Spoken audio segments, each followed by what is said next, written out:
My name is Jeremy Smith, and I am an orthopedic surgeon at Brigham and Women's Hospital in Boston, Massachusetts.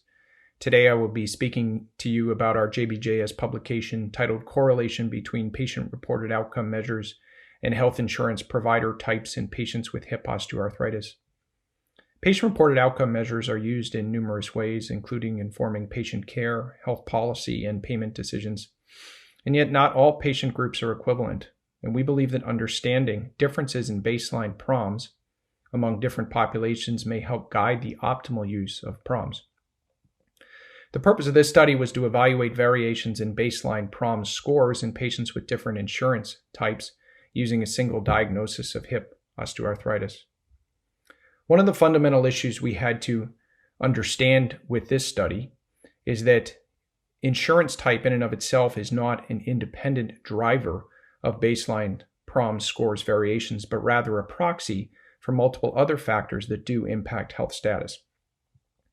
In this study, we identified nearly 6,000 patients with a diagnosis of hip osteoarthritis who had completed baseline PROMs scores.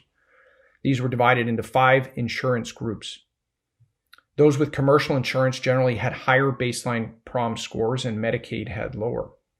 We also identified demographic differences between these groups with regard to age, sex, race, ethnicity, language spoken, median household income, and Charleston Comorbidity Index. We then attempted to establish which of these factors seemed to be contributing to the baseline score variations that we observed. You might think that Charleston Comorbidity Index, for example, would be a driver of this, but we did not identify this to be the case. For example, the Medicare patient group had the highest Charleston Comorbidity Index, and yet this group also had higher baseline PROM scores.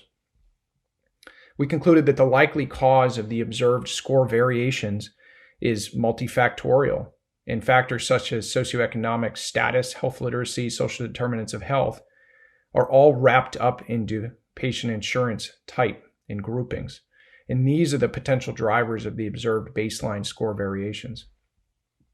So as PROMs are used to assess patient care, quality of care metrics, health policy, etc., we must acknowledge that not all patient groups are equivalent with regard to baseline PROM scores. The study also illustrates that there are existing disparities between different groups, and a question going forward is to better understand what are the driving factors and how do we better understand and improve upon these disparities.